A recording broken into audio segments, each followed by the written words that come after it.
गडचिरोलीमध्ये मुलगी विरुद्ध वडील असा संघर्ष पेटण्याची चिन्ह आहेत। भाग्यश्री अत्राम यांनी राष्ट्रवादी काँग्रेस शरदचंद्र पवार गटात प्रवेश केलाय। त्यावेळी त्यांनी धर्मराव बाबा अत्राम यांच्यावर टीकेची झोड उठवली आहे। धर्मराव बाबा अत्राम यांनी मतदारसंघाकडे दुर्लक्ष केलंय, इतरांप्रमाणे आपल्याही आश्वासनांचं गाजर दाखवलं असा हल्लाबोल त्यांनी केलाय। त्याचबरोबर वडील अत्राम यांनी धमकीवजा इशाराही दिलाय।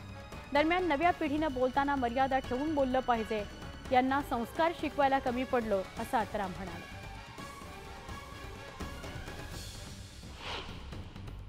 मी जितकी शांत आहे मला शांतच राहू द्या।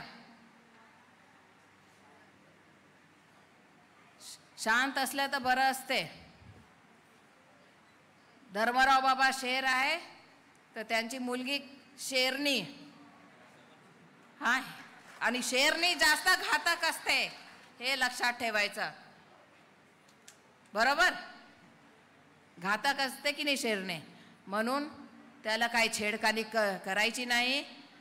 माझ्या कार्यकर्त्यांना कोणी बोललं, माझ्या कार्यकर्त्यांना काय हात लावला तर ते हात कट केल्याशिवाय मी राहणार नाही।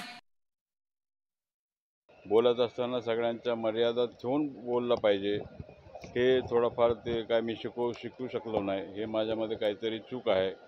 आणि जे मी मागे बोललो होतो, आमच्याकडे काही पद्धत असते, वरिष्ठांनी बोलल्यानंतर सगळ्यांनी थांबलं पाहिजे असं प्रकारचं असते। परंतु ठीक आहे, आता नवीन लोक त्यांच्यासोबत जुळले आहेत आणि नवीन पक्षामध्ये ते गेलेले आहेत आणि आपण अपेक्षा करू काहीतरी चांगलं होईल।